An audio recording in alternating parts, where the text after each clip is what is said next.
Now loading podcast, period.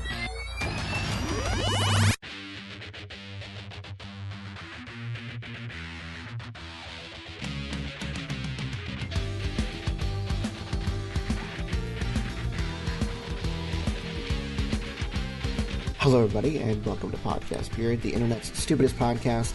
My name is Ben, and with me today, as always, is my co-host David. What's up, peeps? So, we've actually got a normal episode for you today. It's been 2 episodes, maybe technically 3 since we've had a normal one. In like 6 weeks. Yeah. I've been a little late on putting the episodes out. That's my bad. It's a combination of work and everything else. Life. We'll say life as a summary for now. But hopefully to be fair, I didn't remind him to send me what I needed to finish the episode. Usually I'm pretty good about doing it anyway, but these past few weeks have been something else, let me tell you. Starting a new job really does it to you. Anyway, we're back on track. Like we said last episode, our next one. No, not our next one. Yes, our next one.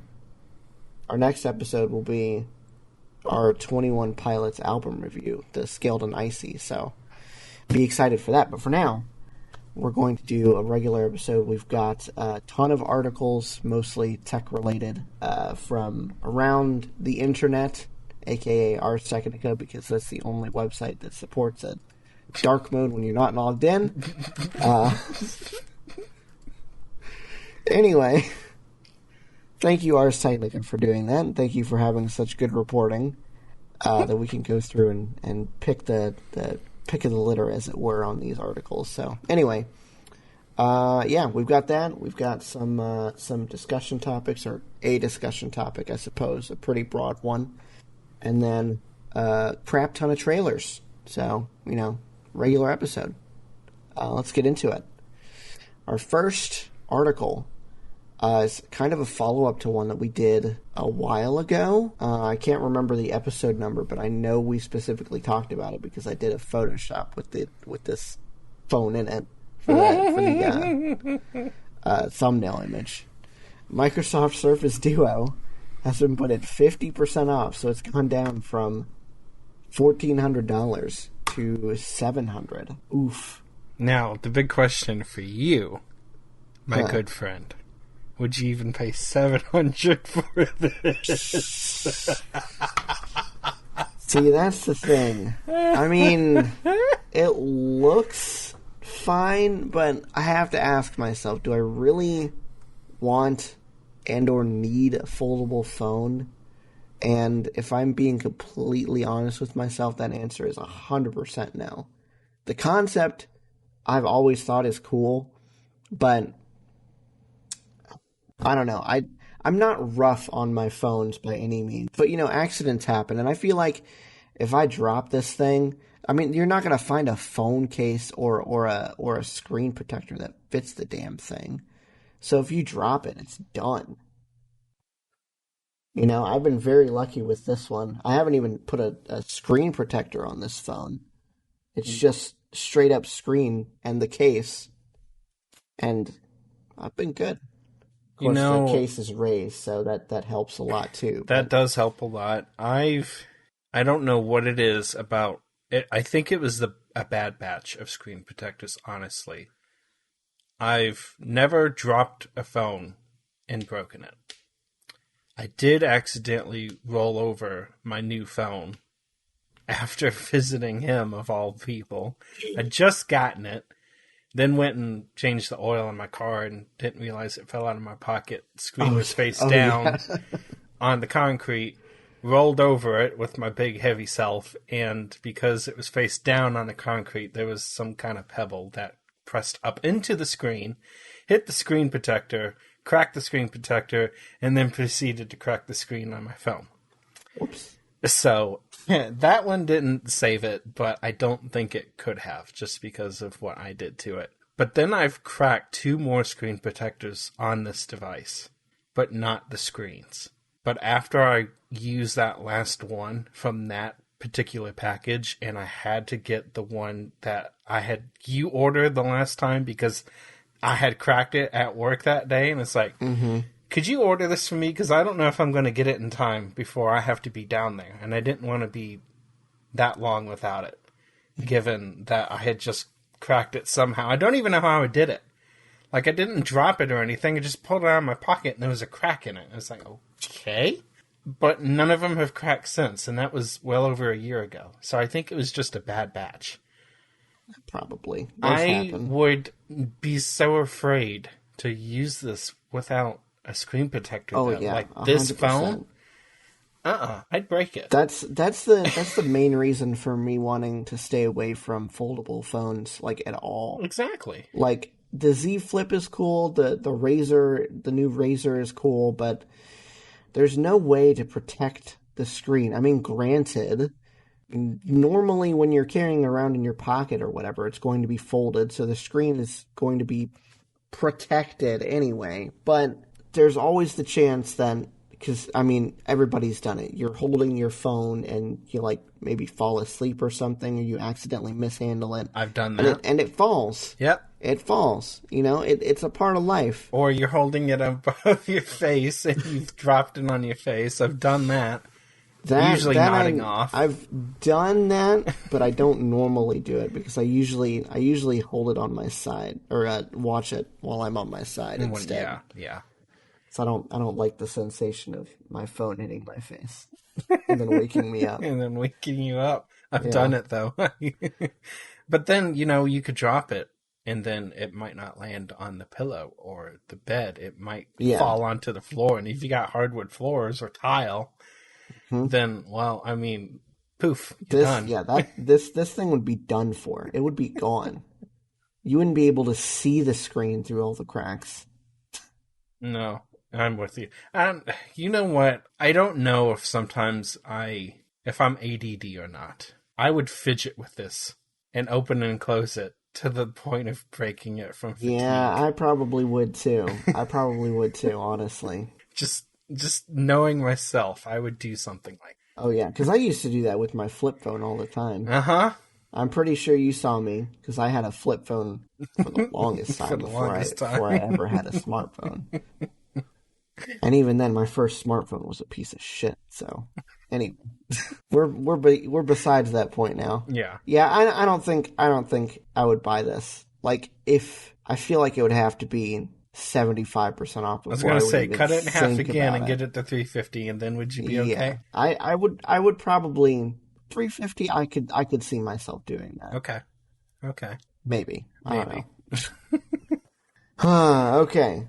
Let's move on to our next topic, shall we? Yeah, I think we criticized it enough the first time, and we've sealed it.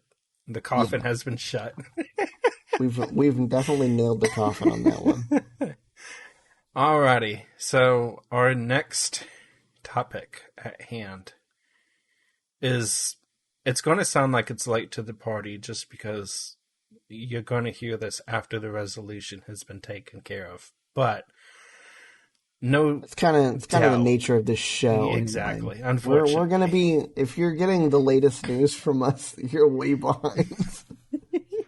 Let's be honest. We're making this show because we like talking about this stuff, not because we think that people are going to come to our breaking news for this. Anyway. This is true.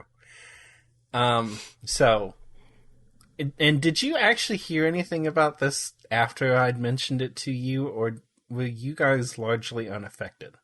I didn't notice anything around it. So here's the thing. I was going to mention it to you, but I think I forgot about it. I don't remember if it was yesterday or the day before, but I went to go get gas after we talked about it because I was a little bit under a quarter of a tank. And I stopped by a gas station near my my house, one that I wouldn't necessarily normally go to, but it was on my way home. There was no pumps open. They were all out of service. But here's the thing. I went to a gas station not even a minute or two down the road, the one that's like right across from my apartment. Mm-hmm. All the gas was there, all the pumps were open, nothing was sold out, so I'm thinking maybe that gas station was just shut down or not all the way functional yet, but I'm pretty sure I've gone there before, so Okay, I don't so know. what probably happened, and for those who have figured it out by what he just said, there was a massive hack on the Colonial Pipeline that just happens to serve pretty much everything from Texas up to Tennessee, and then I think Kentucky too, and then east. So there's like 14 states along the East Coast that get served by this particular pipeline, and it ends up dealing with almost 45% of the petroleum products in the eastern half of the U.S. So it's a pretty big deal. And they got ransomware attacked on last Friday. And they broke the news Sunday that there was going to be a shutdown on it. They did this to protect and preserve the rest of their system because they didn't exactly know what was going on. So, in long-term results, it really would have been a problem had it had happened longer, because they got it resolved pretty fast. By the time they broke the news, they'd already said they'd hope to have it up by the weekend. So it was only going to be down like a week, which in their estimates and most of the petroleum experts' estimates is only basically one cycle's worth of lost time as far as delivery and replenishment goes. So, of course, people did the dumbest things, and they literally bought everything that they could, and they ran the local stations dry. And what probably happened is the local station got ran dry, and there's literally like a shipment coming like the next day. Because there wasn't a shortage because of the pipeline being down. There was a shortage because of idiots using But see, that's why everything. I was confused, because there was this other gas station. There was nothing wrong. It wasn't even busy. And maybe they just gotten their gas like that day. That's true. Maybe. And by yesterday, they'd already announced that this was up and running again. So, like, had nobody panicked by it, would have been fine. But they did everything from, like, I've seen Lowe's buckets being used as gas cans. Gas cans, obviously. Buckets. I've seen photos of people using trash bags and grocery bags, which is going to kill somebody. That is true Florida man material right there. Like, that's legit, like, stupid Florida people. Jesus Like, Christ. Honestly. What the hell's wrong with you? I live in this state, and I grew up in this state, and the things that some people do here just amaze me. Like, honestly. There's a reason Florida man is a meme. So, the bad part now, because the shortage really wasn't a shortage. It was just people panic buying. And if they hadn't done that, you never would have noticed anything, because it's already up and running, and if anything gets low, they'll have it replenished before it becomes an issue. So, who cares, right? Well, it came out that it was paid, as in they paid the ransom with 75 Bitcoin, which at the time, because it dropped afterwards, but at the time was worth about $5 million US. So they paid the hackers, which has been blamed on the dark web company DarkSide, which is acting like a ransomware for-profit corporation, basically. Okay. So they're explicitly saying that we're not in this to cause disruption or wreak havoc on lives. We're just in it for the money, which is great. Well, at least they're honest, I guess. Awesome. Wonderful. The best thing about this article that you linked me that I'm reading, this Bloomberg one, it says that once they received the payment, the hackers provided the operator with a decrypting tool to help restore its disabled computer network. The tool was so slow that the company continued using its own backups to help restore the system. Why even pay the $5 million? Why would you even think about that if you already had backups? Like, legit, what is your computer system in an oil pipeline doing every day that a backup from like a week or two ago wouldn't suffice? Like, really? Dump the entire system and load whatever backup you had. If you're doing it correctly, you should have had one within the last week. Mm-hmm. And what could have possibly changed that wouldn't suffice right then and there? That's what I'm saying. What would you have to change to make it work? What is an oil pipeline doing that you couldn't use a backup from like a week ago? Or even longer, honestly. I don't know. They added 50 million new lines, and they needed the new map spin. Right. That's what it was. That's exactly what. That's why they ended up using their backups anyway. It's so stupid. Oh my god, these people. But not only we need to get boomers out of the corporations. Like, for real. This is some idiot executive that was like, no, just pay him the $5 million. We'll get our stuff back. We have a backup from a week ago. Why not just use that? No, it's only $5 million. What? They were citing concerns of and concerns and pressures of not having adequate supply to the East Coast region. Because it's not just gas that they serve. It was also other petroleum products like jet fuel and things like that. Okay. And you didn't you ended get up any doing benefit. The damn thing anyway. Exactly. It's so dumb. It's so... So this just opens up the door to like everybody else demanding money for this same crap. Mm-hmm. Like, thanks so much for giving them the money. I really appreciate that, because now they're just going to keep doing it. It's amazing. It's too good. You can't make this up. You really can't. No, and the sad thing is the same thing happened a few years ago. It wasn't a hack. It was a spill. And they were going to have to shut it down to fix the leak.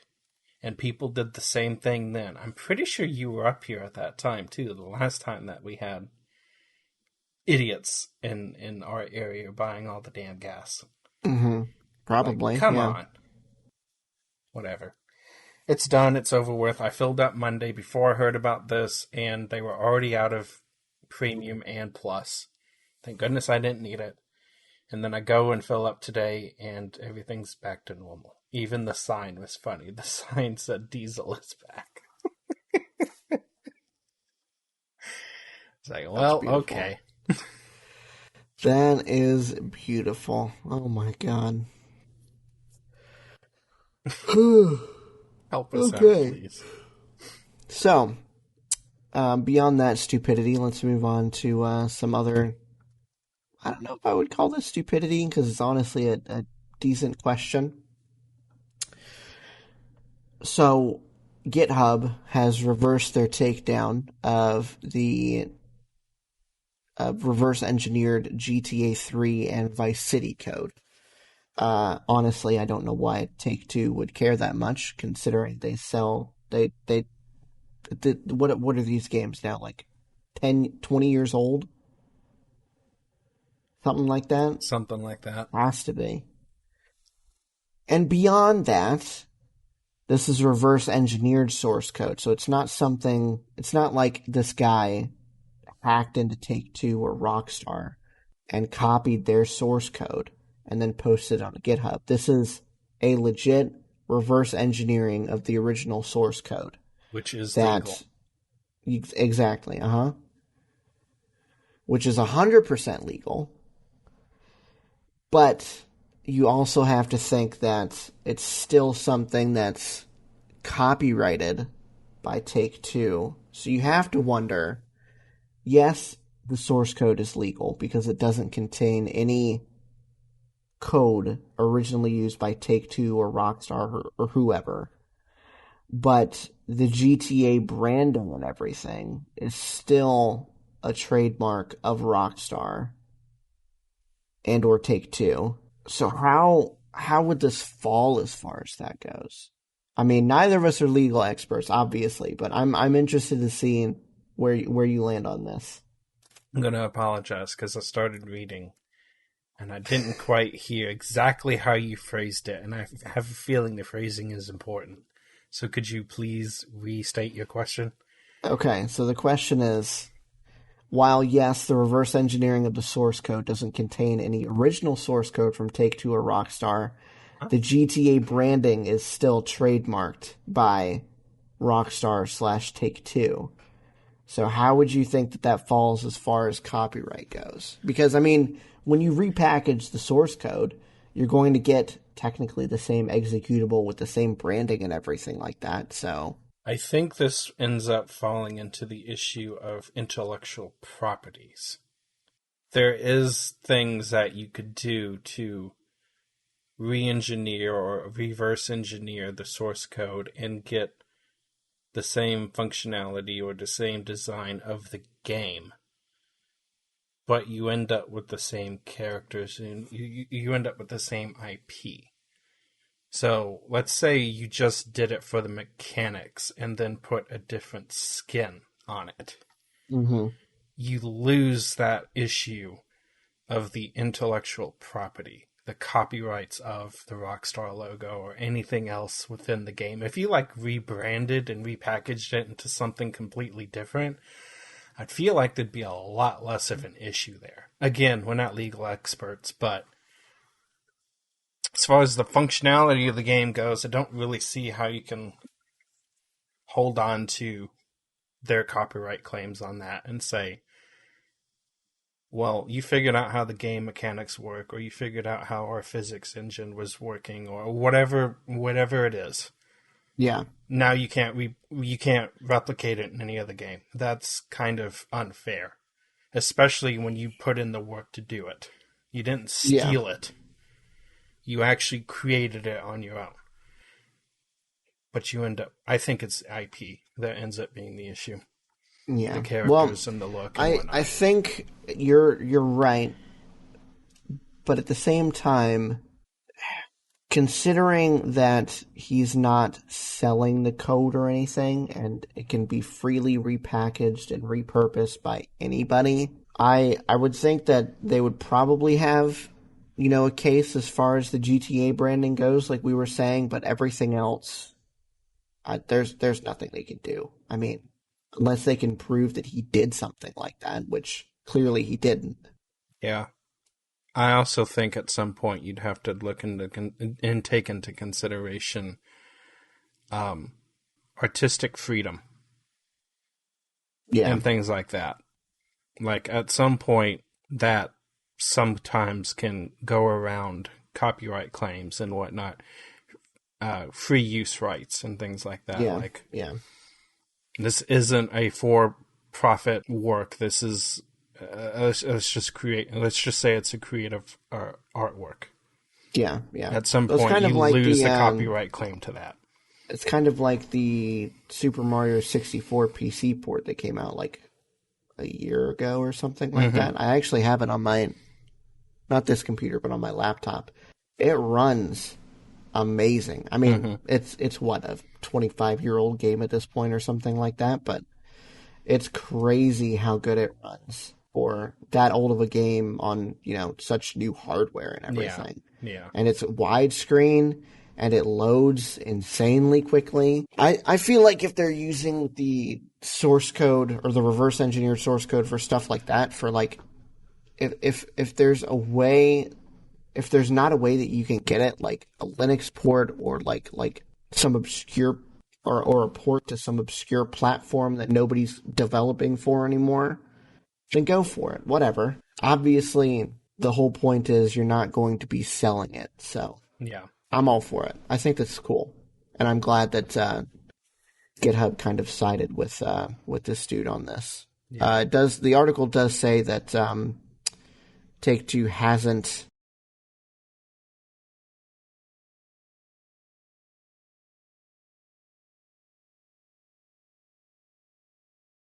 All right, let's move on, shall we? I didn't think I'd actually have anything positive to say, or at least positive news to bring about Intel for a long time, just because of how things have been going and the track of everything, especially in the semiconductor world, just you can't get it.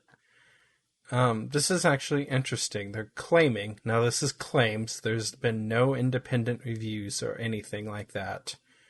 So this could be a big load of horse manure, and we'll not know until it's been independently fact-checked. Mm-hmm. They're claiming that their new Tiger Lake H CPUs for laptops are going to beat the 5000 series from Ryzen. So they're specifically saying that the 11980 HK, good God, I wish they'd start with a new 11980 HK. Yeah, it gets to be a mouthful after a while.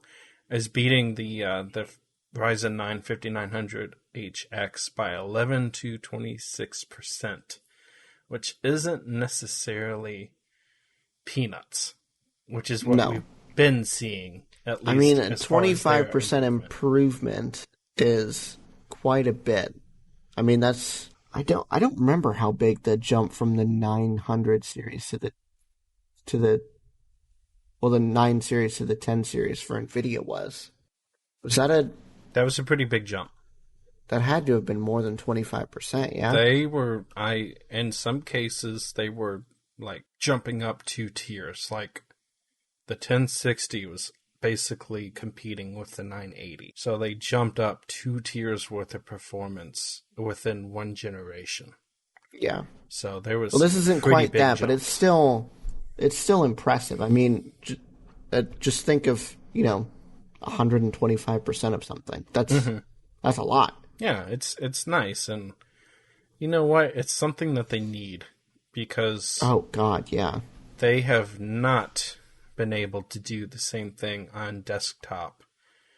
So the question would become, how do you think they're doing this, or what kind of leverage do they think they're going to be getting on mobile that they can't get on desktop?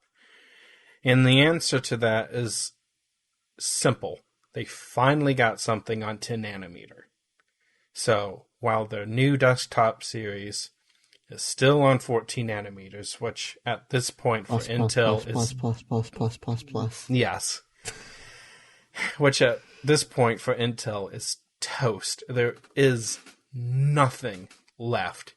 And in some cases, it actually got worse with 11th gen. Even with the new architecture. They finally changed the architecture, which, great. But it was supposed to be for a new design. I think they were using it for 10. Pretty sure they were supposed to be a 10 nanometer design that they backported to 14.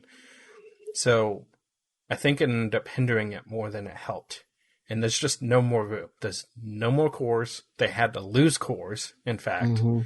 And there's no more speed. And the IPC if they want to get help. any more performance out of 14 nanometer, they're literally going to have to make the chips bigger. Yeah. Like physically bigger. They would have to go to a physically bigger die size. Mm-hmm. And make a bigger chip. Then they could do it, because then they could get more cores out of it. But the only way they're going to be able to do that is to spread out the heat. And then you also have to consider the power increase as well.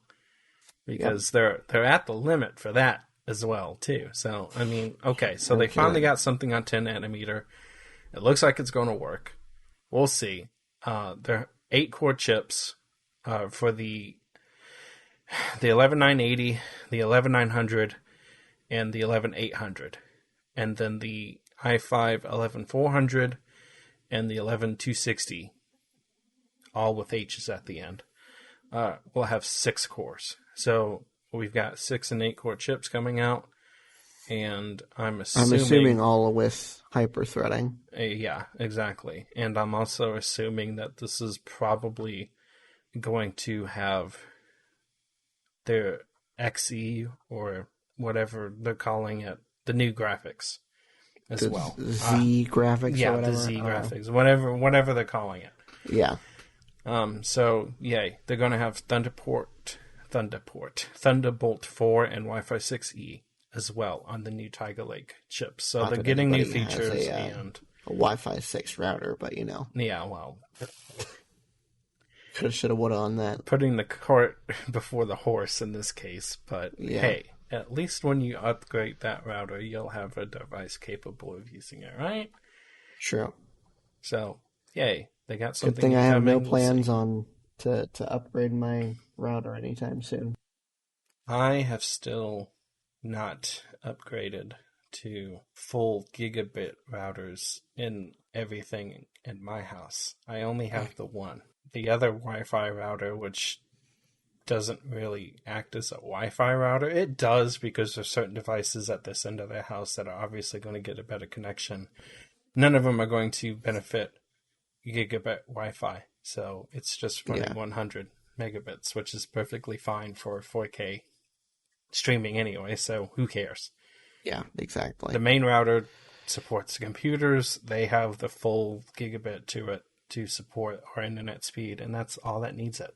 So why do I upgrade? I don't. When it dies, I'll change it. Until then, forget it. It's not worth it. All right. Let's move on to our next topic here. We've got... I don't think we talked about this, but I thought it was interesting anyway. So it seems like a while ago, Roku and Google were having issues trying to update their service contracts or whatever for YouTube TV. So they ended up not reaching an agreement. YouTube TV fell off the Roku App Store, and now Google has added it back in via the regular YouTube app, which they still have on there until, I believe, December. Yeah, the YouTube contract does not expire until December, so they have until December to renegotiate that and potentially get YouTube TV back up. But that's funny. I just thought it was very funny that they just shoved an entire app into the YouTube app and was like, screw you. You know what? Okay, I'm not supporting Google here. Get over it. Both of you get over it. Let's be honest here. Google can pay whatever Roku wants them to pay. Yes. Also, though, why are we still in an age where companies have to negotiate contracts? Like, maybe they're doing some sort of revenue share or something like that. But I don't understand why. I don't know. Maybe I'm just not thinking about it right. This is one of those things that doesn't quite make sense to me either. I'm with you.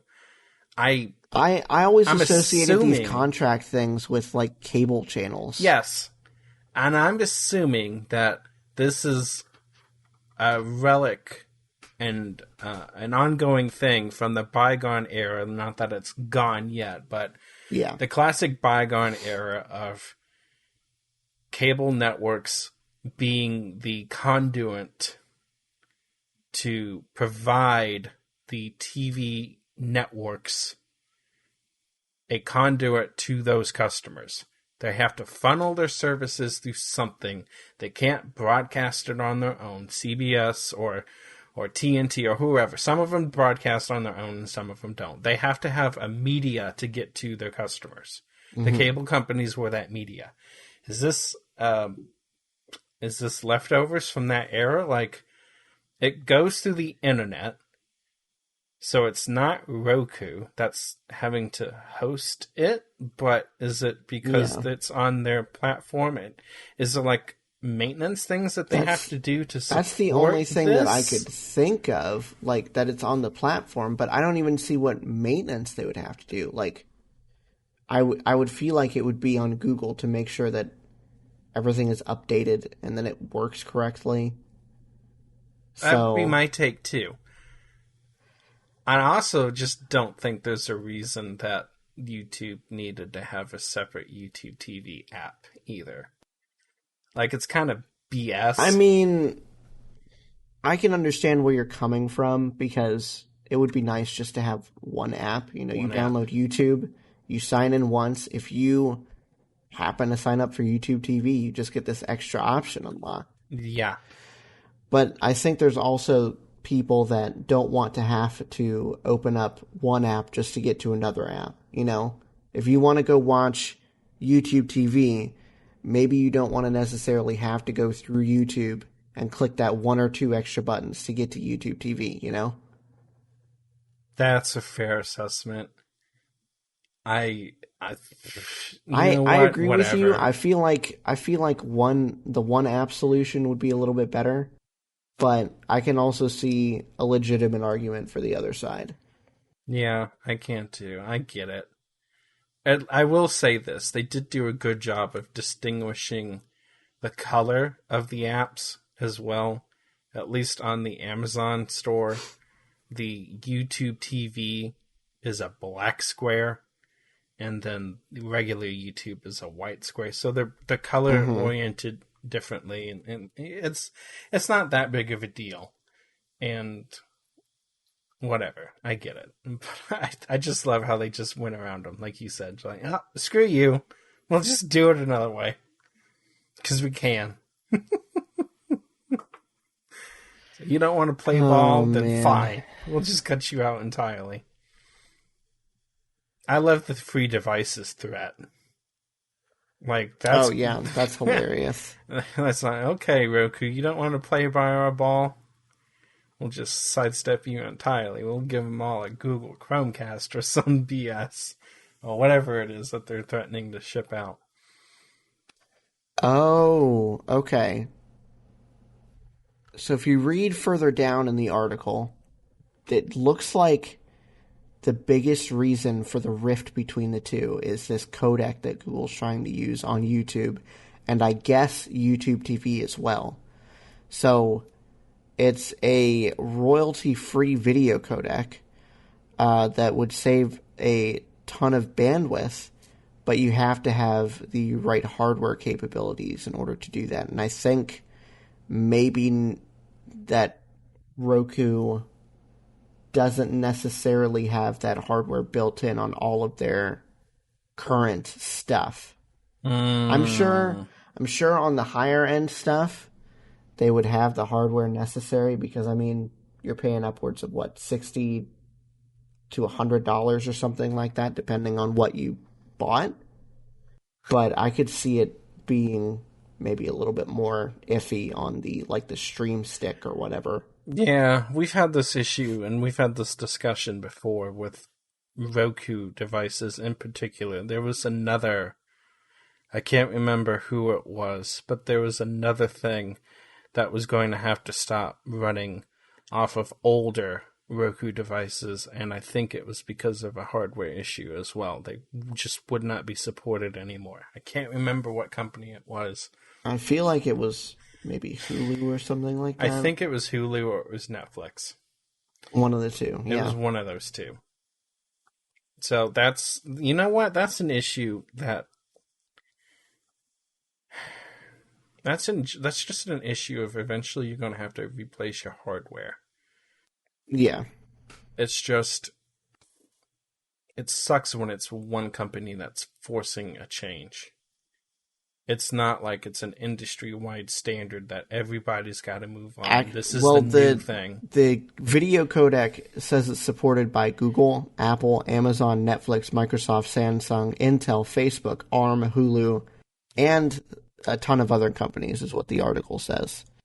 Let me see how big the list is.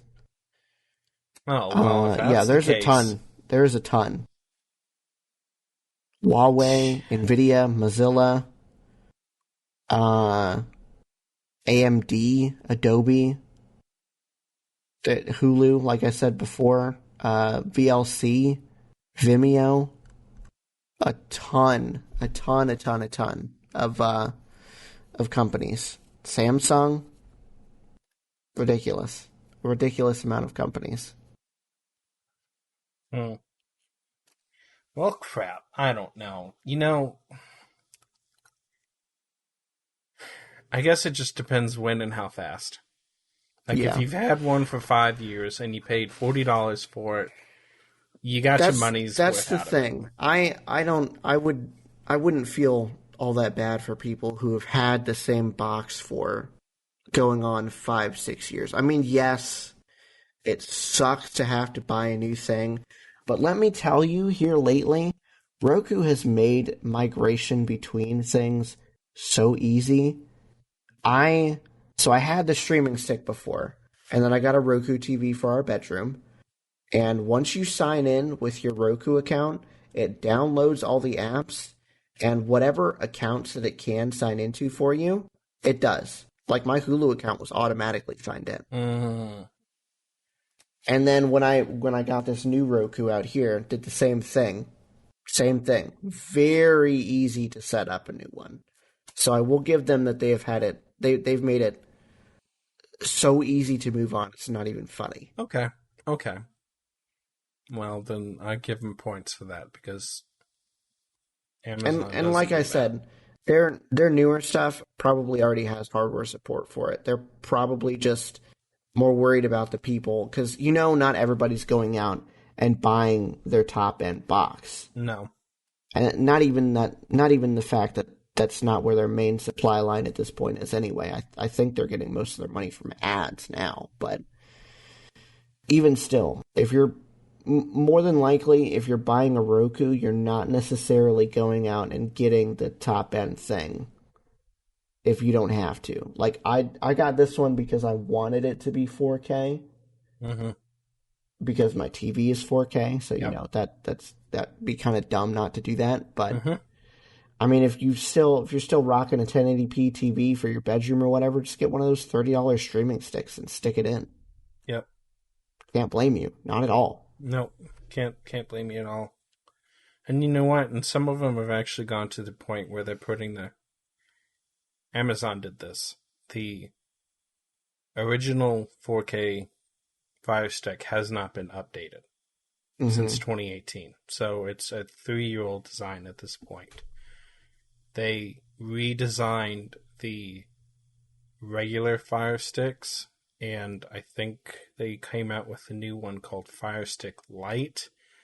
And I'm not really sure what the designation between the two of them is. I think the regular Fire Sticks come with the Alexa-enabled voice remote, and So the Fire Stick Lights just have the regular standard remote. I think. I think that's one difference. I also think that the Lite is only 1080p and the regular one is now 4K. If I'm remembering correctly. I don't know if the regular one is 4K, but I know it probably is, or probably could be. It's the same hardware as the original 4K model. So, the 4K model that is 3 years old, the new, I'm pretty sure it's just 1080p, but the new Fire Stick and the Fire Stick Lite share that same hardware. So now you don't even have to have the high-end one when it comes to Amazon to get the faster features or the whatever, because they use the same hardware. So theoretically, it should be able to do 4K. Now, whether or not they locked it down, I don't know. I don't really care. Do you find anything that says what it is? I'm looking at it now.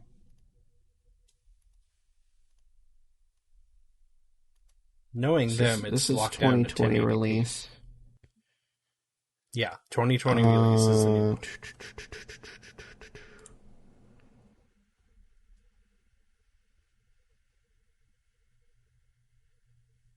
If you're interested in 4K streaming, we recommend the Fire TV Stick 4K. Mm.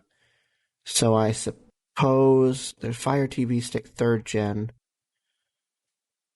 Okay, so yeah, this one is only 1080p too.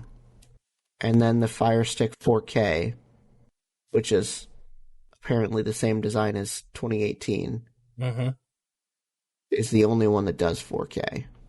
And that has that special remote. Yeah. That's interesting. Yeah. So in their case, you don't even have to have... You're not getting anything different. Not really, no. Which is weird. You're getting... You're getting basically the same thing between the Fire Stick Lite and the regular Fire Stick besides the remote. That's it. Probably why they came up with that SKU. Yeah. Just to give people the option.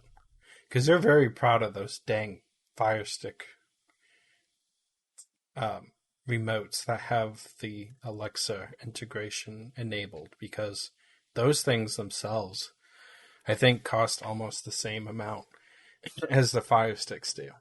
Like, the remote is basically the same price as a Fire Stick, which is ridiculous. It might be $10 cheaper. And I was going to get one thinking it'd be cheap because the battery cover has sucked since day one on my particular remote and it falls off way too easily. But no, we charge almost the same amount. I was like, I'm not buying another one. I just bought a $6 silicone case to put on it. Keeps the battery from coming off. And now it's not black, so I won't lose it as often. I got neon orange. Just to make sure I wouldn't lose it. There you go. Can't beat that. Nope. Yeah, so, I don't know. I guess we'll just have to wait and see how that whole thing goes. Like we've been saying, I think it's a definite possibility that Roku's new SKUs can do that. And, I mean, I can't speak for Amazon because I haven't looked at their stuff except for, briefly just now. But I would assume that they could probably do it too. If not, then they could easily refresh their SKUs with a little bit of new hardware. And up the prices like $5 and make a bajillion dollars. I really hope that isn't the case though, because I wouldn't be upset for the older versions of the regular Fire Stick, but I'd be pretty peeved off about the new 2020 release. Yeah. And knowing that this new 2020 release is the same hardware as the 2018 4K, I'd be a little pissed off about the 4K one too, if you have to go and update that. Because what was the point of using the same hardware in a 2020 release if that hardware is going to be antiquated soon? You do also have to think that Amazon was one of the partners on that. So you would think that they would have support for it already built in. You would think. I don't know. You would think. I would hope. This is another one of those wait and see things, so we'll just have to wait and see. All right, let's move on. Excuse me. This one's going to be short, sweet, and to the point. So, there is... I don't think we covered it because I think it was one of our off cycles, but the Johnson & Johnson vaccine is back out. They halted it for a little bit because of blood clotting issues. It was a very, very low chance of it happening. I think it's like 6 cases in 1 million people. So it was a pretty low chance, but they did put a temporary freeze on it to investigate that a little bit further, and then decided, okay, we're just going to make sure that this is very clearly indicated that this is a possibility, and we're going to keep going. Well, apparently Johnson & Johnson has run out of their vaccine, so I guess people are getting it. I got it. I didn't really care. I just wanted to have one and done. Did you get any vaccines? I haven't gotten it yet, no. I'm planning on getting it here eventually. I just have to find time. time, energy, and Yeah. the will to do so. So they're running out, and that's great. But there's also other issues. The other thing to this story, there is a company here in the U.S., Emergent, that botched 2 different batches of 2 different vaccines because they were made in the same factory, and they accidentally cross-contaminated different parts of each vaccine into the other one. So the FDA went in there and shut them down, and they still haven't been able to reopen. And that's not helping Johnson & Johnson either, because they were going to use them to make it in the U.S. instead of from the Netherlands, which is where it's currently being produced. So, great. Good job. I guess. Good job, guys. Good job. I guess there won't be enough vaccines out there. Hard to say. For those who are wondering, the 6, I don't know if the 6 in a million is necessarily a correct figure, but if we're going by that, that was a 0.0006% chance that would happen. So that's I mean, this is human lives we're talking about. So I don't say this lightly, nor do I want to minimize the fact that people had these clots and died. However, that seems like a number that's pretty well within the margin of error. So you need to shut up and go get a vaccine. If that's what you're worried about. Yeah. I think at this point, the demand has dropped enough that those who wanted it, there's going to be those cases of people who haven't been able to, or whatever, life gets in the way. Those that wanted it, have had the chance to get it. Mm-hmm. So, STFU, if you're still on this god-awful wear a mask, don't get near me, I'm going to laser shoot you with a bottle of Lysol because I'm worried about my safety. And you haven't gotten the vaccine, STFU. I feel like the people who have not gotten the vaccine are also the people that did not care if they wore a mask or not. So probably. I think you're talking to an extreme minority there. Yeah. But if anybody is, yeah, those on that that's your group of people that are like very fanatical about this, but you didn't get the vaccine yet, STFU, because you've had the chance. It's your own damn fault at that point. Exactly. Yeah. Uh-huh. All right, let's move on to our second to last topic for the night. Both of our last topics have to do with Tesla, although they're a little bit different. So mine is involving a fatal Tesla Model S crash, which has been, according to the NTSB, it was unlikely to involve the autopilot feature. I haven't been able to read through the article yet, but I think it's interesting that that's something that we have to worry about now. I don't understand why people think that this is like an end-all be-all for self-driving cars now. Like, Tesla Autopilot is crazy for sure, but do you really trust it enough to sit there behind the wheel and and fall asleep while you're on your way to work going like 70, 80 miles an hour? Are you really that trusting of Elon Musk's car there? Because I wouldn't be. I definitely wouldn't be. I would be the first person to do this if I trusted it. I would love to wake my butt up take my shower, get ready, get in my car, and sleep for the next 45 minutes until I have to go into work. Because I just get in the car, go to sleep, and let it drive me the 35 minutes it takes to get to work. And then the last 10 or so minutes that I'm usually there because I get there early and just sleep that whole way. I would love to. I'm not about to trust no car to do that for me. No. If I had a personal let's chauffeur... be real. Yes, you need a personal chauffeur or you need to take a bus if that's what you want to do on your way to work, all right? If you want to fall asleep, there's the bus, or you can pay somebody to drive you around, or you can take an Uber. Yep. But you're not going to be sitting behind the wheel of your Honda Civic trying to fall asleep on your way to work. That is not going to fly, my guy. No. Nope. I would love to. It ain't going to happen. No. I'm not going to do it.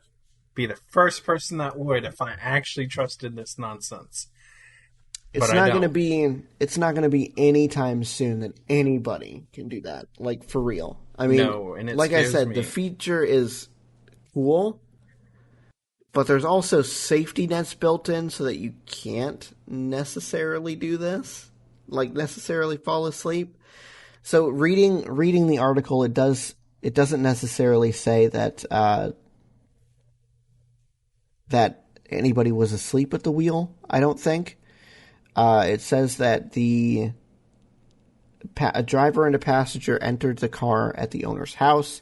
They traveled approximately 550 feet before departing the road on a curve, driving over the curb and hitting a drainage culvert, a raised manhole, and a tree. At this point, the Tesla's lithium-ion traction battery was damaged and caught fire, which I guess was the fatal part of the crash. NTSB said it recovered a fire-damaged restraint control module that can record data associated with vehicle speed, belt status, acceleration, and airbag deployment. This module has been taken to the NTSB's recorder laboratory for further testing.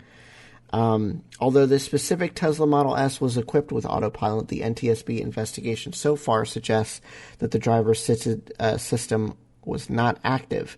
NTSB investigators could activate the traffic-aware cruise control component of autopilot on the stretch of road in question, but they were unable to activate auto steer. So maybe somebody was asleep at the wheel, but I kind of doubt it considering they traveled 550 feet, which is less than a tenth of a mile. But what happened? I'd love to be able to fall asleep that fast. It takes you 550 feet to fall asleep. I wish I could fall asleep that fast. That's like 10 seconds. You're out. I wish I could do that. This has to be driver error. Like, there's no way. See, so it seems to me, at least as far as the article is concerned, that what they think happened is that the driver probably put on autopilot and they were like trying to show it off, and they had it, I guess, traffic aware cruise control, they had that on, which means that they were going at a set speed, but they couldn't turn on auto steer, which means once they came up to that curve, they flew over the curb and right into a tree. So I think this is a case of somebody being reckless with their new car, trying to show it off to somebody, and then dying because of that. I guess. I mean, I don't know. Like, I'd be so afraid to try this. I don't know. Like, maybe part of me would be okay to let go of the steering wheel, and maybe that's the problem here. Like, I feel like maybe, because I've done it on the open road myself, where there's nobody in front of me, and it's not necessarily like a curvy stretch or anything. The alignment keeps the car going forward. So I could like rest my hands for a second. Oh, I've done that in traffic where I'm like coasting because there's a stoplight and my hands literally off the wheel and I'm like sitting like this, just gas and brake, because you're like not going anyways. I've done that before too. So maybe that's the problem. Maybe it is because of the potential auto steer issue, because I have taken, which you're not supposed to do, and I'm not advocating that you do so, but I've taken my hands off the wheel before. I don't know that I trust it, but I have done it. I'm not expecting it to do anything for me either, though. So, like, if I have to react, then I'm going to react. Yeah. And maybe they just didn't expect to have to do anything, and it just caught them off guard. I don't know. This sucks.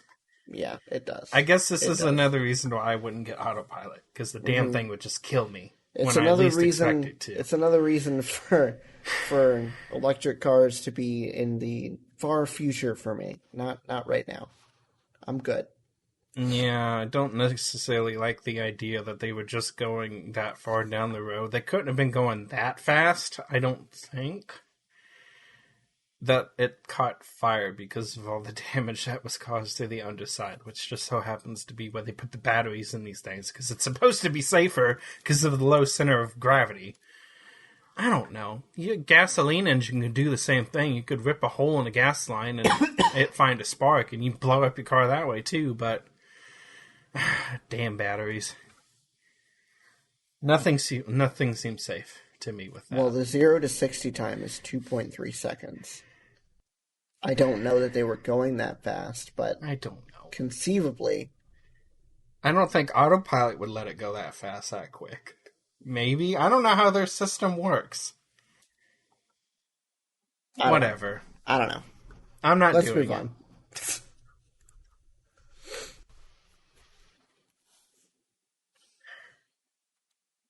I'm just not doing it. I won't buy an automatic vehicle. You'll take my steering away from me from my cold, dead hands. God. Or in this case, my warm, toasty hands. I'm sorry. Okay, let's move on before we get canceled. Good God. So, okay, now, we don't know what's going on with the fire. Something could terribly be going on with the car, or it could have been human stupidity. And whatever it is, besides my joke, I'm truly sorry about that. I really am. That sucks. Him, on the other hand, I think he needs to be prosecuted and arrested at this point.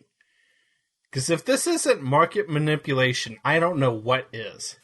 So, Elon, citing climate concerns, has reversed his decision about allowing you to buy a Tesla with Bitcoin. Mm-hmm. Which then sent Bitcoin into a little frenzy, and it tanked, from what I understand. I don't exactly know what the numbers were because I didn't look, but I heard it tanked. So he announced Wednesday that Tesla would stop taking Bitcoin as payment for the company's electric vehicles. Change would come in less than 2 months after the automaker began accepting the cryptocurrency, and he's basing this on concerns of the carbon footprint of Bitcoin. So, I'm looking at the chart on Wednesday. Mm-hmm. As of, it looks like it was on a little bit of a downward trend anyway. Yeah. But at like 11 o'clock, mm-hmm.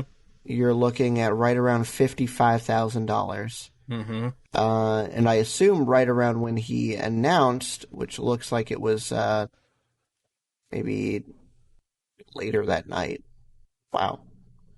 Anyway, it shot down to 49,500. So that's what, $5,000? 10%. Yeah, basically. That's not necessarily a plunge. It's not great, but all of the cryptocurrencies have done worse than that. up and down. True, but this past. was also based on what he said. I know, and that's the problem, because he not only announced a few months ago that they had a $1 billion with a B dollar stake in the currency, which then prompted a huge surge in the currency. Now he's reversing his decision about allowing the cars to be bought with it, which then caused a plummet, if you want to use that word. I don't know if 10% is necessarily the plummet, but he's done things like this in the past, about tweeting certain things and then not necessarily following through with them, and we somewhat speculated on that then, and I was like, I don't know if this is market manipulation or not. It's hard to say with Bitcoin because it's so unregulated, but what do you think? I'm on the side of saying he's kind of doing stuff he shouldn't be doing here. Yeah. Intentionally or not. I'm thinking that it might be a little bit of market manipulation, but at the same time, until we see something different, this doesn't seem like it's benefiting him at all, because he got praised for buying Bitcoin because he kind of legitimized the whole cryptocurrency movement. You know, I mean, it's been ongoing for a while. Yeah. But there hasn't really been a major company that's kind of bought into it up until this point with Tesla. Plus, they're making money off of Bitcoin trading. So it kind of hurts them that he announced that they're not dealing with it anymore as far as, like, purchases for Teslas go, you know? Yeah, I guess you'd need hard proof. Yeah, until we see something that says that he or they benefited from Bitcoin going down for some reason, like maybe they traded off to a different cryptocurrency right before the announcement or something like that. It's hard to say. I think that's what he definitely manipulated the market, but whether or not it's illegal really depends on if he/they benefited from it or not, you know? Because, I mean, there's outside factors that manipulate the market all the time. Whether or not somebody benefits from them or not, you know, how that whole thing happens is what makes it legal or illegal. Yeah. And in this case, I don't think we have enough to say that, yes, this is illegal, or no, it's not. At least at this point. I can buy that. So, let's say this for concrete evidence. It was 2 months ago. So let's say February. He buys Bitcoin at such and such price, knowing full and well he's going to allow it to be bought and used as currency for his cars, inevitably driving it up, assuming that would drive it up. It'd kind of have to be a chance that it'd drive it up, but that's a pretty reasonable thing to say. Yeah. He then knowingly sells it off and or trades it for something else before this announcement, taking the profit that he created by saying he'd take this, and then sold it knowing that the next day he was going to say, well, we're not doing this anymore. With actual financial transactions that show this is exactly what he did. Yeah, if that happened, then yeah, obviously. Okay. But the thing with this being a publicly traded company now is that they're going to have records for all of that. So I would hope that their intentions are quote unquote pure. They're good. It's for a good reason. It's for the environment, because everybody knows that Bitcoin mining and all that does take up a lot of energy. It takes up a ton of power. So if that's the reasoning behind it, fine. Yeah. And I feel like if there was some stuff going on, then we're going to find out when they do their quarterly stuff anyway. So. Yeah. Yeah. This is true. This is fair. Honestly, I think the best thing that he could do to prove that this isn't what happened, honestly, is if they do have holdings in Bitcoin, the best thing that they could do is show that they held on to them through the quote-unquote plummet and did not let that affect anything that they did, whether they bought and or sold. Just held steady. This is what we got. This is what we had. Mm-hmm. We didn't do anything with it. Then fine, whatever.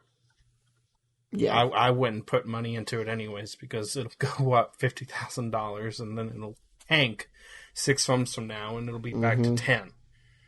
We've seen it go up and down before, and God knows it's probably going to do it again. Oh, yeah. Definitely. I mean, if we knew when it was going to happen, we'd be making bank right about now. Oh, yeah. All right. Let's move on to our discussion topics. David wanted to talk about world supply issues. So did you bring anything specific for that? It was just a general thought. So, we've talked about it in this episode, I think, and we've talked about it in previous episodes. We know that you can't buy anything. God.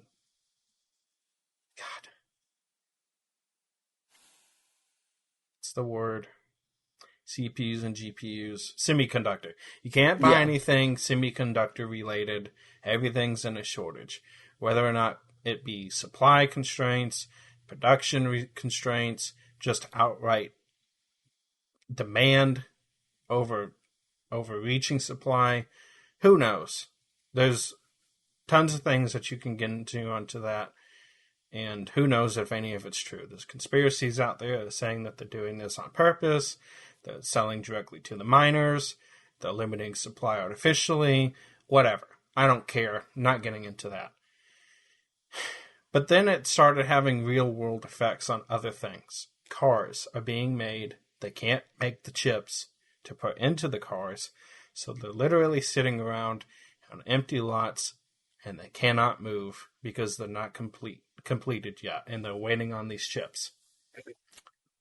You can't get lumber. Lumber went up so much that it's added like an extra $36,000 for the average home. Jeez. On just cost of the lumber. So an extra $36,000 just in the lumber cost. On top of everything else that went up that you can't get, such as paint issues. Because of the issues in Texas. The chemical processing plants froze. They've been shut down. It's taking a while to get everything rolling again. And nobody can get that kind of stuff. Container shortages, everything. Some of it's the coronavirus pandemic. Some of it is natural disasters. And some of it is just god-awful supply and demand issues. Like, what can you win anymore? What hasn't been affected? Oh, and then the gas happened. Oh, yeah. And then there's ships that got stuck in canals, and you can't get stuff shipped that has been made. And can we just stop? Humans are a wonderful species. And then you brought stuff. So the specific thing that I brought was about labor shortages, although it's more of a joke than anything, because I don't know if you've been seeing it. I'm sure but I've been seeing a ton of like Facebook posts or like Reddit posts or stuff on TikTok. Lay it on me. There has been so many notes everywhere. Like you drive up to a Wendy's, there's a note on there saying, "Hey, we all walked out. There's nobody here to give you your burgers. See you later." So let me pull up this one. This is Westboro somewhere. Westboro or Wadesboro rather. I don't know what state this is in, but the city is Westboro. Their sign says, we all quit, closed, bye Elisa, love Wendy's, smiley face. Yeah. This seems to be all related to the $15 minimum wage thing, which I have said, I don't know if I've said it on this podcast, but I've talked about it to people that I am all for. I don't know why people think that paying people a living wage is going to make everything go up exponentially. You're already paying like $12 for a burger. Nobody's going to make you pay more for a burger because they've got to pay the people inside more. Because if they did, you wouldn't buy a burger anymore. I think there's truth to that.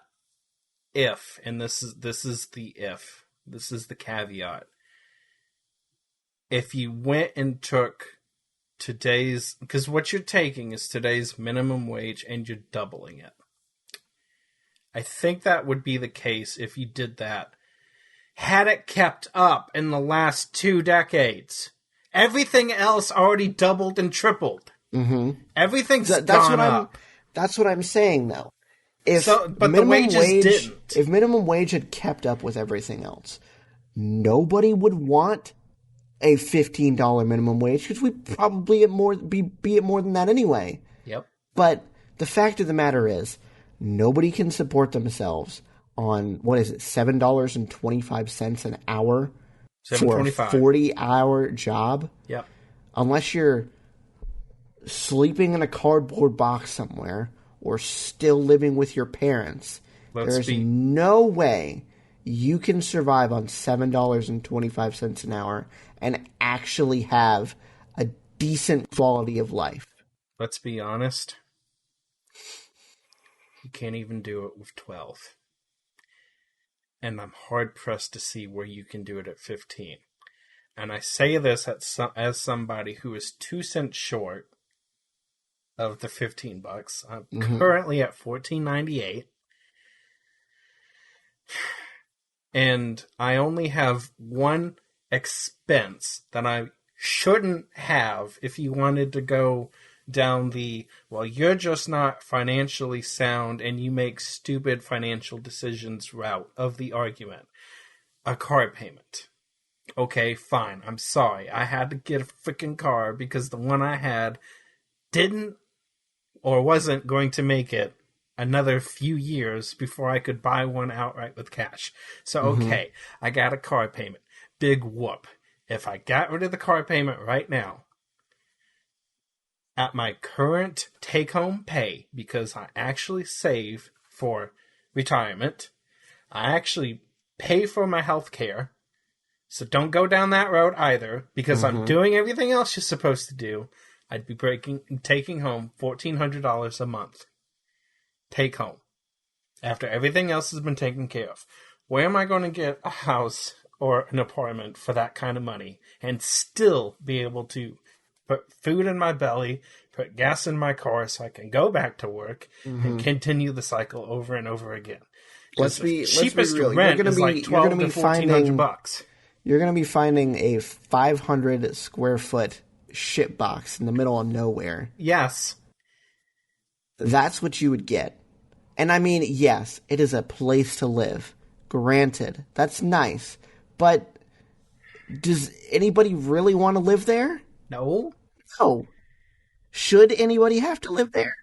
No. I'm not asking to live in the life of luxury. I don't live in the life of luxury now. Nobody is asking to live in a 5-star hotel, okay? All people need is a decent place to live, free of pests. Yes. With running water and electricity and air conditioning / heat, depending on where you live in the country. Yes. Again, I don't need a gold-plated bathtub. I don't need a bidet in my toilet, although, to be honest, those are pretty inexpensive and I could probably get an attachment if I wanted to. But that's besides the point. I don't need 12-ply toilet paper. I don't need to have steak every night. I need a decent place to live with enough money left over to put food on the table for my family. And if $15 an hour minimum wage can do that, fabulous. And like David said, more than likely, that's not even necessarily going to be enough. But it is a damn sight better than $7.25 an hour. Yeah. Because as much as $1,400 a month sucks, just imagine how much little would be left over after all of that at minimum wage. Oh, I know exactly how much it's actually. I don't even know exactly how much that would be because I didn't save for retirement and I didn't pay for health care. When I made minimum wage, because I did there for a short while right out of high school before I got a different job, guess what my take-home pay was? Oh, I'm sure it was probably like $200-$300 every 2 weeks. So what, $600? $250 a week. $250 a week. $250 a week. That's it. Oof. $250 a week. Take home. 40 hours a week. $250 a week pays for my car payment after 2 checks with money left over. And then a little bit of money. The other $500 would easily be consumed by gas, food, electric, rent. Where do you get the money for that? I just named 4 things that would easily consume $1,000, and I've got $500. So what do you do? You can't. So what do? I live with my parents and I sock away as much money for retirement as I possibly can. Because eventually I will... But you basically can't do it as a single adult.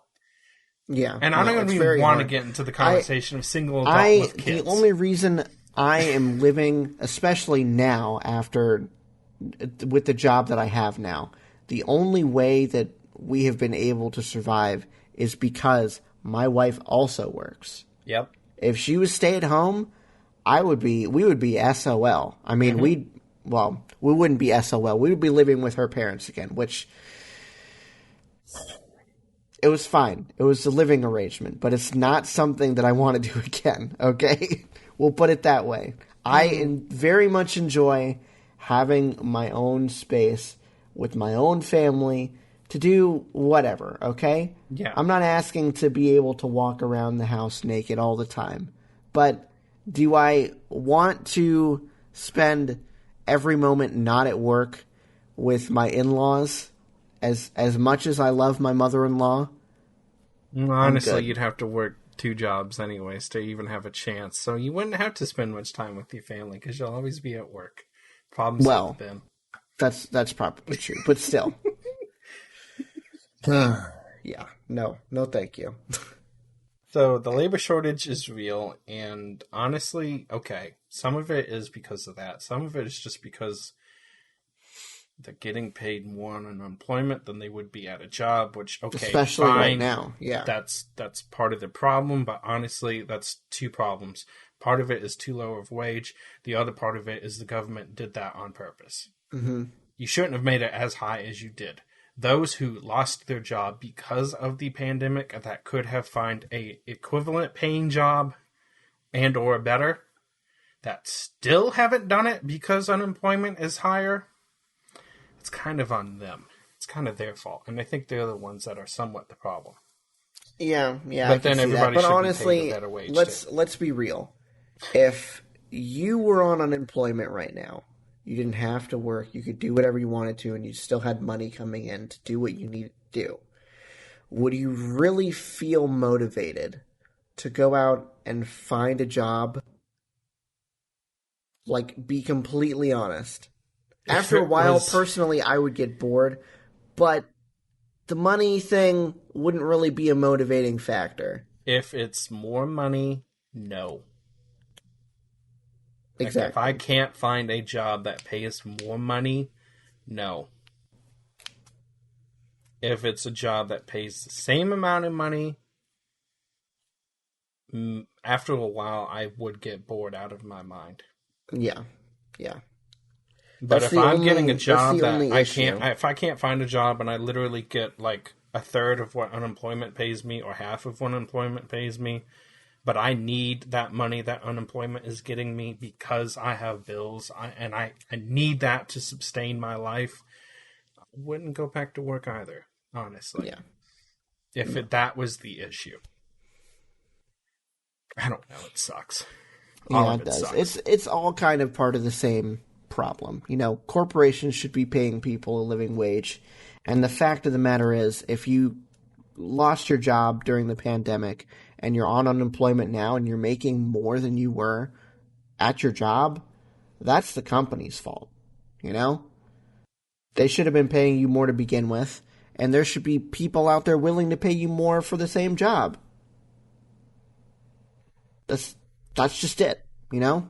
Corporations are cheap. It just didn't keep up. That's the problem. Mm-hmm. Everything else has gone up. Unemployment hasn't gone up, I think, since 2000. Not unemployment. Minimum wage, I don't think, has gone up since 2007. I think that's the last time they upped it. Probably. I think. And it might be a little bit earlier than that.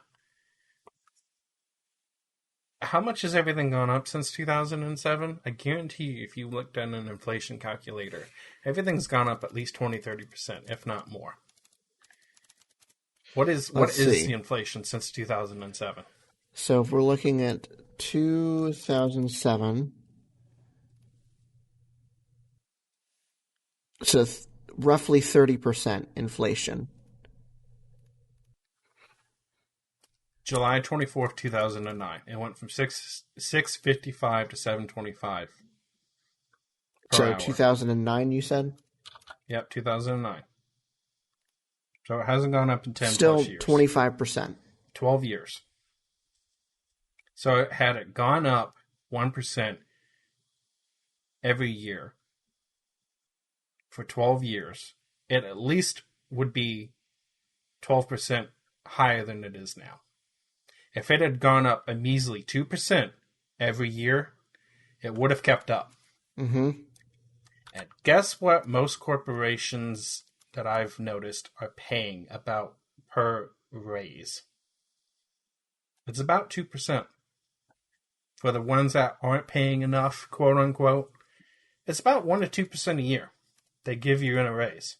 So if this had just kept up, we wouldn't have had a problem. Why is this so difficult to understand? Oh, my burger's going to cost $20. No, it's not. No. Your burger already costs $12, dude. If it's really that bad, they'll freaking put an automated robot there that you order from. Mm-hmm. And they'll just won't have that job. Which sucks, but then they'll have another job. All right, let's move on from this somewhat depressing topic. We are going to go to our last segment of the show. Please do. Which is the trailers. So how this segment works, if you guys haven't been through it before, we're going to watch the trailer. We're going to let you know whether we would see it in the theaters, wait for review, wait for a rental, or not see it at all. Just based on the trailer, you know. Obviously, we might still see these movies no matter what, but we're basing our rating purely on the trailer, you know, because trailers are supposed to be attention grabbers. So, first one we've got is for The Misfits. Caught me a little off guard. I was just notified about this. 440, open 312. Where's Pace? We've searched top to bottom. Richard Pace isn't here. Hey!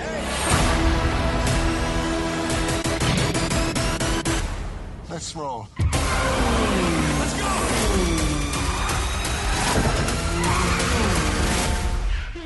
My. Would you look at this? You don't have to come with us.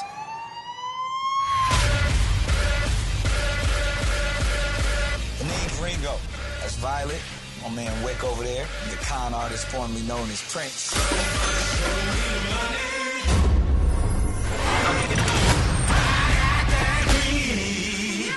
Let's cut to the chase here, shall we? We got the same piece of crap on our shoes. Warner Schultz. He owns prisons in the Middle East. Facility state of the art. One of the most modern prisons on Earth. There's millions of dollars worth of gold in one of those locations. We can try and stop that gold from financing terrorism. Steal their gold, stop the terrorists. Let's go to prison, shall we? Oh, and I only fly first class. Why isn't anyone saying anything? That seemed thoroughly underwhelming. Really? Yeah, I don't know. It didn't really have an impact on me at all, I guess. It seemed fine. It looked to me like they're trying to do with Pierce Brosnan what they did with Liam Neeson in his older age. They're trying to remake him as this big budget action star, which, granted, I know he was already James Bond. I know he was an action star, but that was what? A good 30, 35 something years ago, right? How long ago was it? 90s. Late 90s, early 2000s. GoldenEye came out in 95. 25, 30 years. And the last one was Die Another Day, which was 2002. Pierce Brosnan is 67. I'm right not now. disagreeing with your assessment of trying to... Liam Neeson is 68. Yeah. So I think the comparison is fairly apt in this case. Yeah, which I'm not going to disagree with you. I think your analogy is fine. The only reason I'm saying it's underwhelming is, I don't know, it seems, I like some of the actors in it. Nick Cannon I can do without. I think he's a little bit overplayed, because I've seen him hosting like literally everything at this point. But Pierce Brosnan is cool. I can't remember the dude's name, but he was in The Incredible Hulk, and I loved him in that movie. The bad guy in this movie. I love him as an actor. And he was also in that TV series Lie to Me, which was fabulous. I don't know. Just didn't seem like... I don't want to say it didn't seem good, but I don't know. It didn't get me hyped or anything like that. Okay, what's your rating? I'd probably wait for a review on this one. Oof, really? Yeah. Wow. Wow. It's like, it's a solid, it's on like the razor's edge between a rental and a review. So it's not like I hated the trailer or anything like that. I just... Okay. I'd have to wait and see. I really would. Okay. All right. I guess that's fair. Honestly, I thought you were going to go with me on this one. I feel like this would have been a classic. You and I go see it in the theaters, 100%. Feels like a Taken movie to me, kind of, sort of. I loved your Liam Neeson reference there. I don't know. I felt like this would have been a you and me go bro out type deal. I definitely would at least see it on rental. Maybe not the theaters. Yeah. Like I said, it'd have to be one of those things where you and I go bro out for a little bit. So you're otherwise it'd probably be a rate. Taking me out of the picture.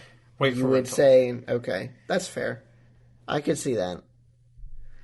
I can understand where you're coming from. I think if I still lived up there and it was one of those days where we didn't have anything to do, this is definitely something we could just drive and go see. I could definitely see that. Yeah. I don't know. Maybe I'm just too busy reminiscing about the old days. I miss the old days. All the movie theaters have closed around you, so it's gonna kind of be hard to do that. Yeah, whatever. I don't even know if the ones around me have opened up yet. I don't know. That's why we need vacation. Yeah, I know. All right, our next trailer is for Venom: Let There Be Carnage, which is the sequel to Venom. Do you you watched Venom, right? I've seen bits and pieces of it. I haven't seen the whole thing yet. I was going to go watch it the other day, but you can only rent it. It's not on anything for free. So.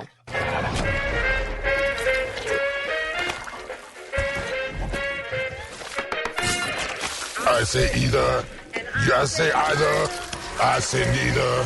And I say neither. Let's call the whole thing off. Ta-da! Catch up. Excuse me? Yummy.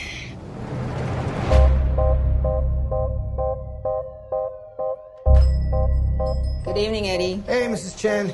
Good evening, Venom. Function Hall, Mrs. Chen. He says hi. One is the loneliest number that you'll ever do. I've been thinking about you, Eddie. Two can be as bad as one. It's the loneliest number. Because you and I are the same. Every decision we ever make.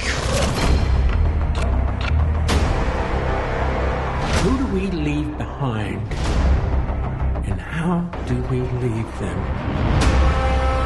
Waiting in the darkness for the rescuer who never comes.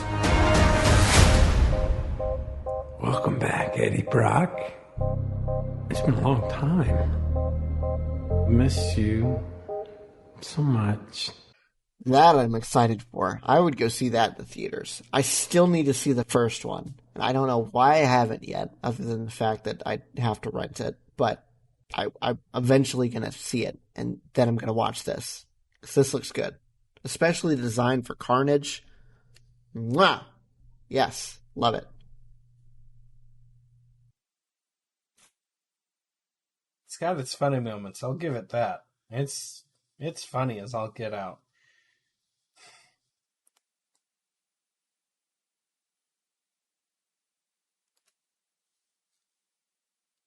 I'm torn between rental. The only reason why I say this, though, is because I've only seen bits and pieces of the first one like you. Mm-hmm.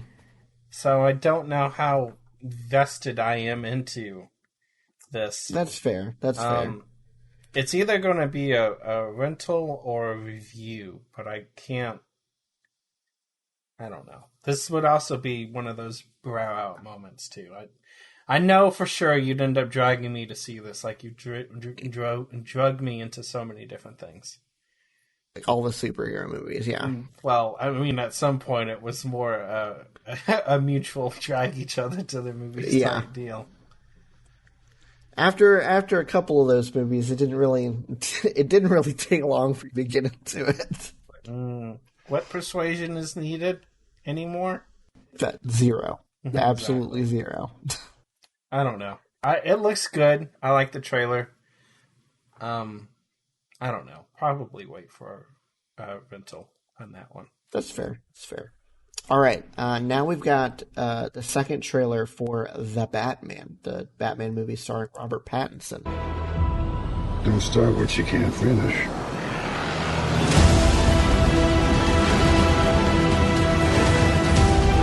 This guy's crazy. If you are justice, please do not lie.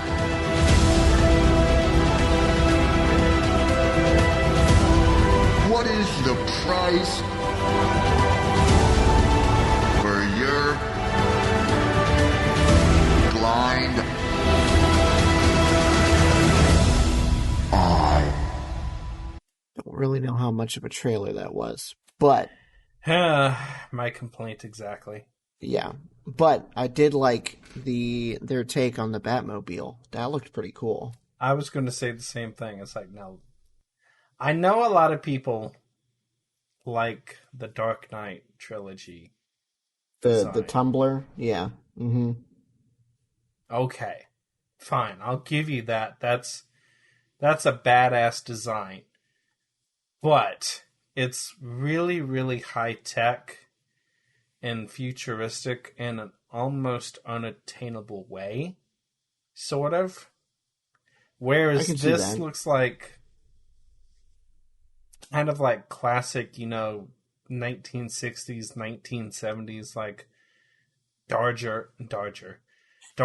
Charger, Challenger, Ford Mustang, that mean muscle car of the 60s, 70s look. It's a muscle car with a freaking rocket engine strapped on the back of it. Exactly. It looks so cool.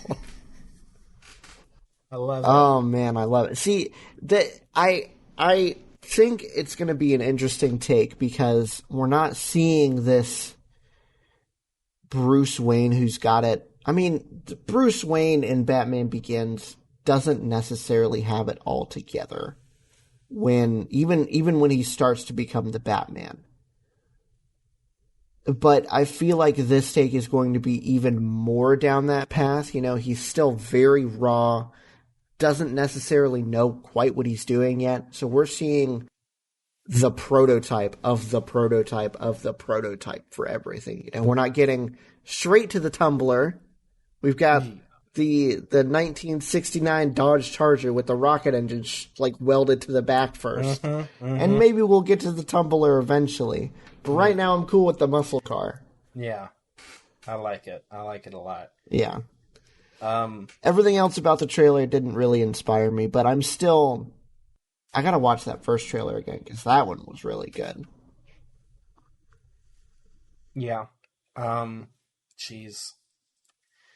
This is honestly going to be a wait for you to review. For me. I would say that this is a see it in the theaters for me, 100%. If it's got Batman, I'm there. I know, you're sold on it.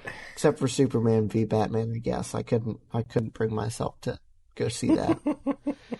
Although, let's be honest, the amount of times that I've seen a movie, like the day that it comes out, I can count on one hand. Because we didn't even do that for Endgame, did we? I know we came close. I don't think we could. That's the thing, though. I don't think we've ever been able to. Yeah. It's always been on.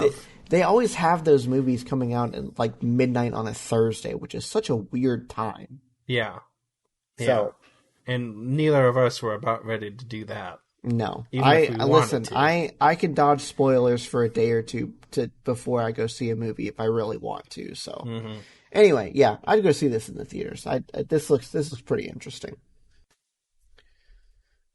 All right, let's move on to our next one, Profile.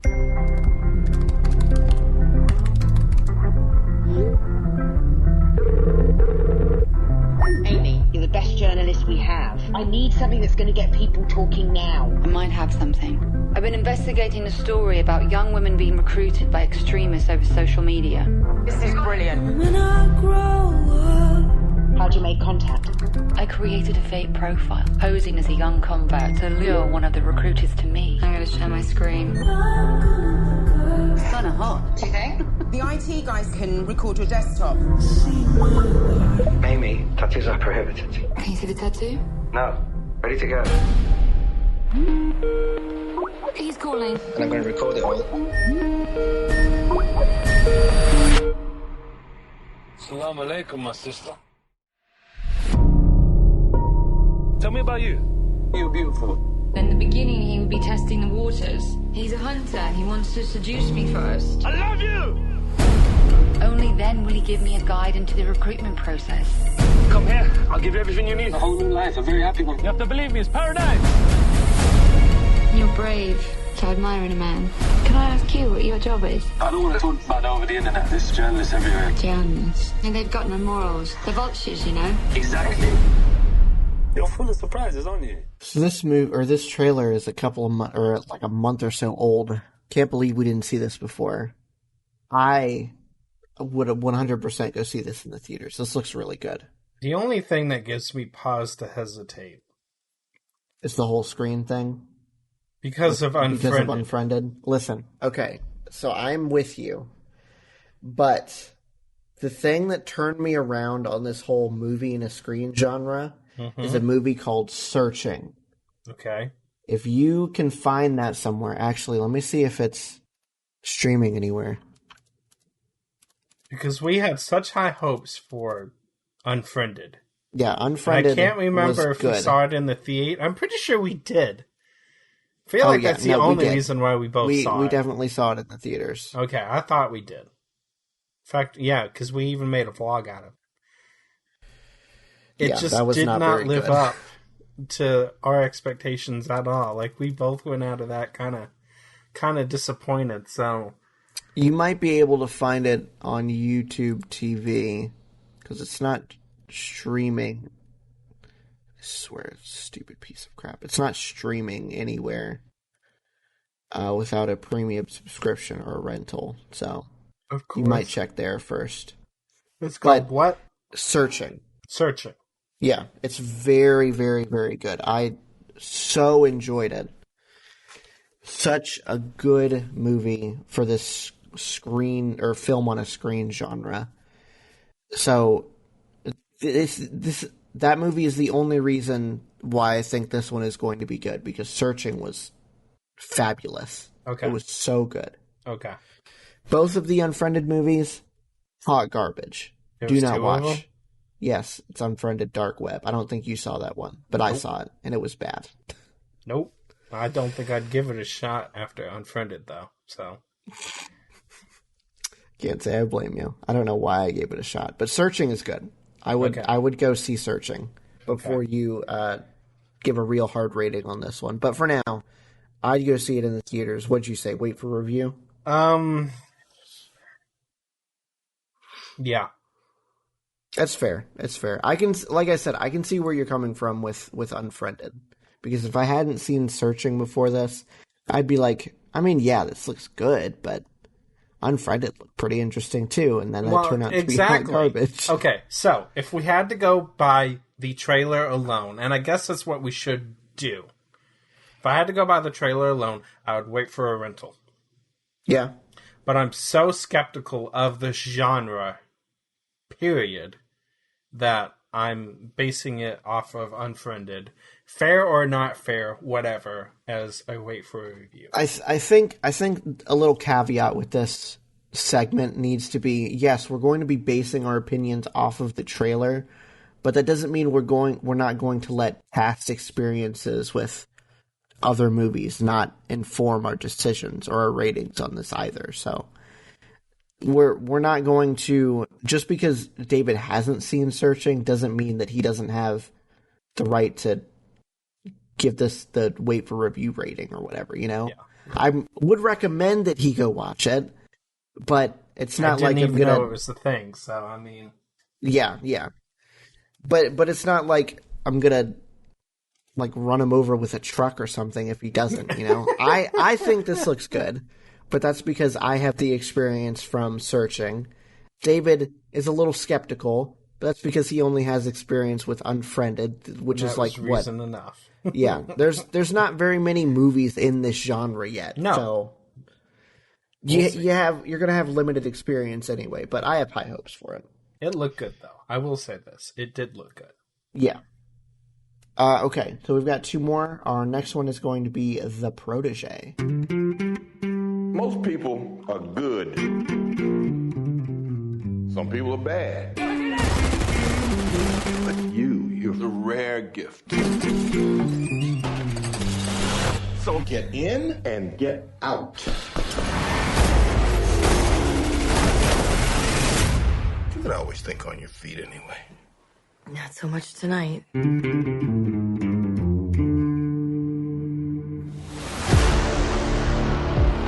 sent away so many prematurely. Either by my hand or through you. We never sent anyone away who didn't have it coming. But we all have to pay for our sins eventually.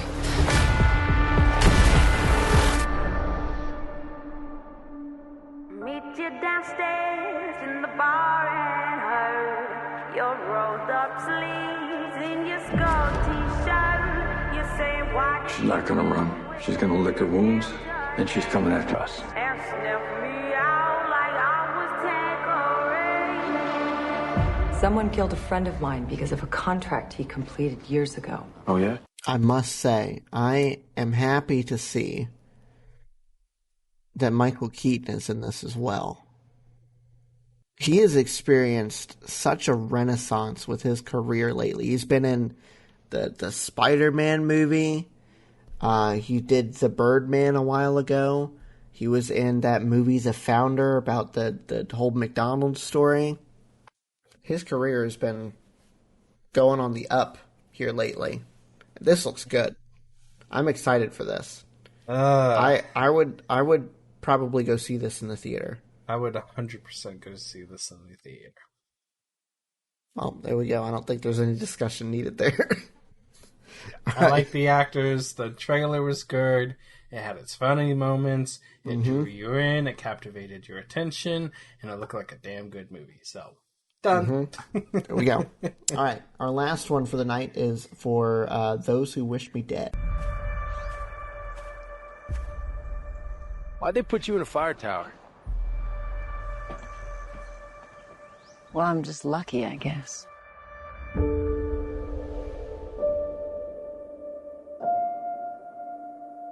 I read the wind wrong.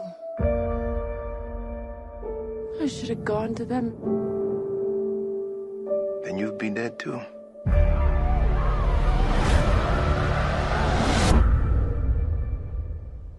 That's our job.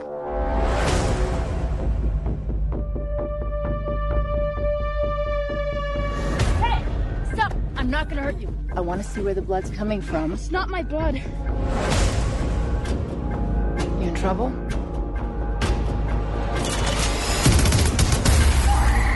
Anyone else in trouble? My dad said if anything happened, I should find someone I could trust. Are you someone I can trust? We promise absolutes. Act accordingly. Those men that came for your father, did you see their faces? That's them. Cut you down. Give him something else to worry about. I must say, this one is very much in the same vein as the last one. Got John Barenthal, got Angelina Jolie, and that other dude who is the bad guy that I can't remember his name of, but I've seen him in other things, and I like him. I'm good with this. I'd go see this in the theater. So I had to stop myself from watching this morning because they released it on HBO Max. I almost watched it. Yeah. Really sad I didn't watch it. David, there's always time. There's always tomorrow, so I would go see this in the theater. This looks really good. I like this story. I almost didn't recognize Angelina, though. I think I've seen her too many times with, she normally doesn't heavy have prosthetics or bangs. At least in what I've seen her in. Yeah. Yeah. So she threw me off for a second. I was like, oh, that is her. Mm-hmm. Took me a minute, but... Whew. All right. Well, I think that's where we're going to leave this episode, guys. Thank you so much for listening. Be sure to leave a rating on whatever podcasting platform you have to be listening on. And, we'll see you guys next episode for our scaled and icy review. Is that the name of it? Yeah. Later. Bye, peeps.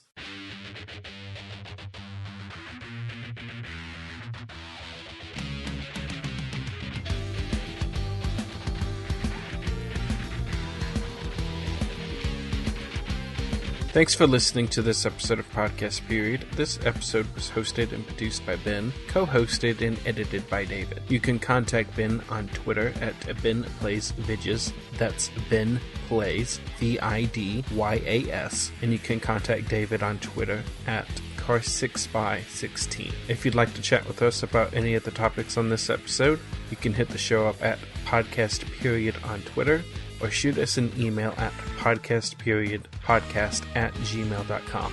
That's all for this episode. We'll see you next time.